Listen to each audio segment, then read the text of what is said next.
자, 이번에는 캐시에 대해 알아보겠습니다. LB, 로드 밸런서와 캐시의 차이점 아시게 되시나요? 그 전에 캐시에 대해서 한번 알아보죠. 캐시가 뭐죠? 간단히 한번 그려볼까요? 컴퓨터 내부 구조 보면 컴퓨터에는 뭐 CPU가 하나 있고요. 그리고 메모리가 있습니다. 그리고 이제 하드디스크가 이렇게 하나씩 있죠. 자, 이를 처리하려면 CPU는 어떻게 하나요? CPU는 먼저 데이터를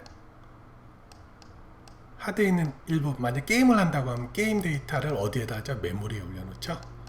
그리고 메모리에서 CPU는 작업을 합니다. 그 이유가 뭐죠? 그렇습니다. 메모리가 빠르기 때문이죠. 그러니까 우리가 늘 흔히 얘기하는 램이 바로 이제 메모리인데요. 메모리를 하는 이유가 메모리가 빠른 거고, 하드 대비 어느 정도 빠르냐면 20배 이상 빨라요. 그래서 보통 어떤 작업들은 전부 다 메모리에 올려놓고 작업을 하거든요. 캐시가 뭐냐면 바로 그 스토리지의 일부를 그러니까 메모리에다 이렇게 올려놓아서 하드처럼 이렇게 사용하는 이런 것들을 이제 캐시라고 하는데요. 캐시를 쓰면 어떻게 될까요? 얘보다 파일을 로드하는데 20배 이상 빠르기 때문에 시스템 자체가 파일 중에서 하드에서 되게 많이 있는 것들이 있다면 그거를 캐싱을 올려놓는다면 전체적으로 어떻게 된다? 굉장히 빨라집니다. 몇 배가? 20배 이상. 그리고 재밌는 게 이제 올리는 것도 재밌는 게 이제 8대2의 법칙 있지 않습니까? 8대2의 법칙이 여기도 적용이 돼서 전체 사용하는 데이터의 한 20% 정도의 빈도수가 한 80% 정도가 되거든요. 그래서 그 20%만 여기에 올리면 퍼포먼스가 몇 프로 올라간다? 80%나 올라가는 그런 성능 상상이 있어요. 그게 바로 캐시이고요. 보겠습니다. LB는 어떻게 됐죠? LB는 로드 밸런서였죠. 서버들을 여러 개 놓고 얘를 하나하나씩 해서 트래픽을 이렇게 나눠줘서 각자 일을 할 수 있게끔 일감을 나눠주는 게 로드 밸런서입니다. 그래서 얘는 이제 수평 확장, 서버를 하나씩 올려준다고 하고요. 캐시는 어떻게 보면 수직 확장이라고 할 수도 있어요. 메모리를 더 끼워주면. 그쵸? 그리고 메모리를 끼워주지 않고 캐시를 좀 사이즈를 기존 메모리에서 잘 잡아서 좀 더 그러니까 이미 그 시스템 서버 안에 있는 메모리를 잘 이용해서 그걸 캐시 공간으로 잡고 그걸 잘 튜닝만 한다면 어떻게 되죠? 추가적으로 리소스를 쓰지 않고도 퍼포먼스가 더 나오겠죠? 옵티마이제이션입니다. 그래서 캐시는 수직 확장과 옵티마이제이션이다. 그리고 캐시는 하드웨어, OS, 브라우저, 어플리케이션 모든 계층에서 다 사용이 가능합니다. 그런데 재밌는 거는 실제로 이게 의도된 바는 아닌데 제일 많이 쓰이는 거는 이제 프론트엔드, 클라이언트, 어플리케이션, 뭐 앱이나 그런 근처에서 주로 많이 사용을 해요. 그 이야기는 이제 클라이언트 쪽에 캐시가 있고 이 캐시가 서버에서 데이터를 받아오면 이걸 캐시에다 좀 많이 넣어서 여기 있는 거를 바로 쓰게 되면 어쨌든 클라이언트가 서버에서 한번 요청을 한다는 얘기는 그만큼 이제 네트워크 코스트도 발생을 하고 서버 코스트를 발생을 하기 때문에 이쪽에 있는 서버에 놓는 게 가장 옵티마이제이션한 방법 중에 하나거든요. 그렇기 때문에 프론트엔드 근처에서 주로 사용된다. 여기서 안 되는 거라면 바로 여기 어디 캐시가 있겠죠. 그래도 얘랑 제일 가까운 부분. 그렇죠. 그렇게 되고요. 그리고 얘는 쇼텀 메모리다. 램의 상주. 그래서 재밌는 게 서버에 그 캐시에다 올려놨어요. 근데 갑자기 서버가 다운이 돼서 껐다 켜야 됩니다. 캐시 안에 있는 데이터는 어떻게 될까요? 그렇습니다. 다 날아갑니다. 그렇기 때문에 캐시에 손실이 있어요. 그래서 캐시에 올릴 때도 그런 부분.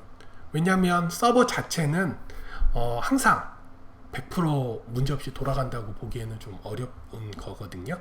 그렇기 때문에 그런 부분 알아주면 좋을 것 같고요. CDN이라고 많이 들어보셨을 거예요. 그러니까 뭐 jQuery나 그런 것들 하게 되면 jQuery 쓰게 되려면은 이제 jQuery 구동 엔진 파일이라 그래야 되나? 자바스크립트 파일을 하나 갖고 와야 되는데 그 CDN이라고 있어서 CDN URL 치면은 굳이 내 서버에다가 그 JS 파일 넣지 않고도 바로 쓸 수 있게 하는 그런 것들을 이제 CDN이라고 하는데 이것도 하나의 캐시 일종입니다.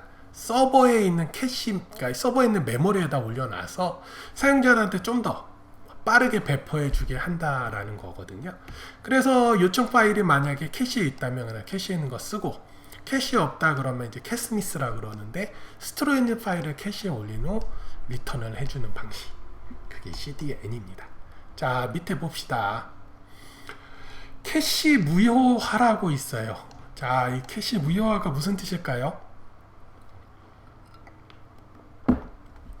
이게 얼핏 보면은 이제 조금 만약에 처음 들어보신 분이라면은 추측하기 쉽진 않으실 것 같아요. 그러니까 이게 뭐냐고 한다면 그 캐시가 있어요. 캐시에 올라가 있는데 캐시는 데이터가 어디에 있죠? 메모리에 있죠. 그리고 실제 데이터는 어디에 있다? 하드디스크에 있다. 이게 결국에는 하나의 데이터를 두 개를 갖고 있는 거거든요.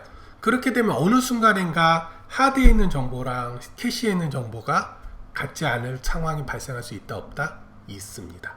그렇기 때문에 이게 맞지 않으면 그렇게 되면 어떻게 되면 캐시에 있는 정보를 무효화시키고 다시 스토리지 정보를 올리는 식으로 해서 이 캐시와 스토리지를 싱크로나이징을 해줘야 되거든요.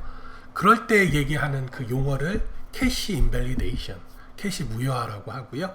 얘는 이제 세 가지가 있습니다. 세 가지 다 라이트 캐시고 through, around, back이 있는데요. through는 뭘까요? through는 뭐 통과하다, 워크 through, 뭐 그렇죠?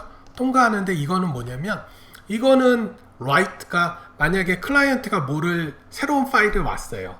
그래서 새로운 파일을 넣는다던가 아니면 기존 파일을 업데이트 한다 그러면 두 개를 동시에 쓰는 거예요. 그래서 하드에다도 쓰고 메모리 캐시에다도 쓰는 거죠.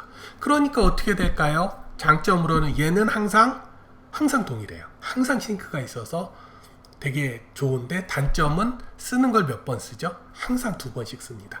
쓰기 속도가 2배 늘어난다. 그러니까 쓰기 작업이 너무 많은 것 같은 경우에는 이 방식은 좋다 안 좋다? 좀 안 좋을 수가 있겠죠. 그리고 이제 두 번째 방식은 라이트 어라운드 방식인데요. 라이트 어라운드 방식과 라이트 백 방식은 하나하나씩이에요. 하나는 이제 그 스토리지 하드에만 쓰는 거고 하나는 이제 캐시 메모리에만 쓰는 거거든요. 어라운드가 이제 하드에만 쓰는 거고 백은 이제 메모리에만 쓰는 건데 한번 생각해 봅시다. 이게 그 스토리지를 그 캐시에다 안 쓰고 그 스토리지만 썼어요. 그랬는데 처음에 서버가 리퀘스트를 받으면 어딜 먼저 찾아보죠? 캐시를 찾아봅니다. 근데 캐시에 그 데이터가 없어요. 그럼 어떻게 될까요? 그러면 이제 어떻게 되냐면 그 다음에는 이 하드에 있는 데이터를 찾는 거거든요. 예, 그 얘기고요. 두 번째는 변경이나 새로 들어오는 거는 하드에다 안 두고 캐시에다가 둬요. 그럼 어떻게 될까요? 굉장히 빠르겠죠. 그쵸? 그리고 아무 문제가 없을 것 같은데 단 한 번 문제가 있습니다. 뭐냐면 캐시 같은 경우는 램에 상주하게 돼서 만약에 서버가 다운되면 어떻게 될까요? 그렇죠. 그 데이터가 다 날아가는 거죠.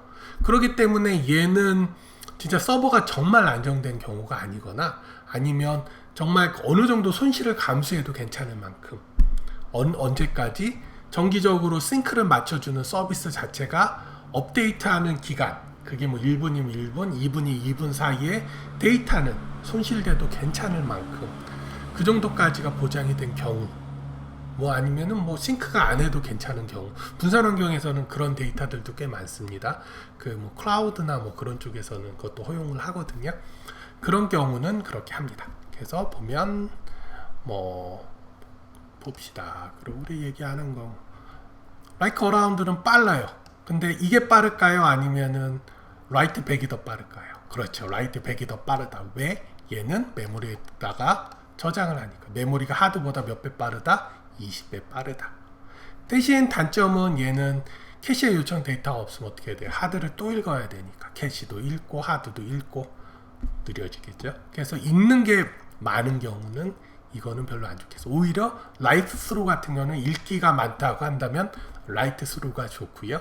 그리고 쓰기가 많은데 서버가 불안불안해요. 그럼 라이트 어라운드 쓰고 서버 짱짱해요. 벌써 한 2년 동안 썼는데 큰 문제 없어요. 그러면 약간 리스크가 있어도 퍼포먼스 최적으로 뽑아내려면 라이트 백으로 라이트 백 캐시로 캐시 인밸리데이션 팔러시를 잡는 게 좋을 것 같습니다. 자, 다음은 이제 캐시 제거 정책입니다. 이건 뭐냐면요, 캐시가 한계가 있어요. 그래서 전체 그 스토리지에 있는 하드에 있는 데이터를 다 못 올리거든요. 그렇게 되면은 나중에 꽉 찼을 때 뭐부터 없앨 것인가 라는 거를 고민을 해봐야 될 것 같아요. 그런 고민 중에서 첫 번째 Q입니다. First in, first out. 처음에 올린 거를 처음에 없앤다. 두 번째 스택이에요. Last in, first out. 제일 나중에 올린 거 제일 먼저 없앤다. 세 번째 LIU, Least Recently Used. 가장 사용했던 게 가장 오래된 놈부터, 그러니까 최근에 사는 놈들은 살려준다는 얘기죠. 그 이유는 뭐 최근에 썼던 게 또 쓸 확률이 높을 경우, 그럴 때 LRU 쓰고요. MRU는 이제 Most Recently Used다 그래서 LRU의 반대예요. 가장 최근에 쓴 걸 제일 먼저 없애는 거예요. 이거 같은 경우는 어떤 알고리즘이냐면 이제 버스 같은 경우는 처음에 뭐 30-1번 차가 왔어요. 그리고 바로 30-1번이 떠났어요. 그럼 30-1번이 또 바로 올까요? 아니면 한참 있다 올까요? 한참 있다 오겠죠? 그럴 경우에는 이제 MRU 같은 경우가 훨씬 더 히트레이트가 더 높아지겠죠. 히트레이트라고 하는 게 캐시 미스가 제일 적어지는, 네, 그런 방식으로 캐시 제거 정책을 써야 되겠죠.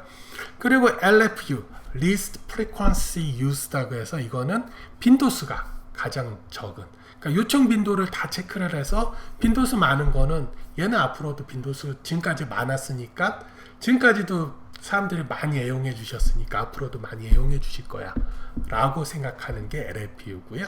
RR은 랜덤 리플레이먼스라 그래서 아유 이것저것 해봐도 아무 소용없어, 그냥 랜덤으로 할래, 뭘 하나 해도 이게 생각보다 랜덤으로 그냥 무작위로 하는 게 제일 나을 것 같아. 정책을 어떤 것도 잡을 수가 없을 때, 정책이라는 게 어떤 한쪽에 편향이 되는 건데 얘는 편향되지 않고 그냥 계속 요청이 들어와요. 그럴 때는 아예 그 분산값의 평균을, 그러니까 공통된 분산값을 주기 위해서 랜덤 리플레이스먼트 방식이 최적의 방식일 수도 있게 되는 거죠. 자, 여기까지 캐시에 대해서 알아봤습니다. 수고하셨습니다.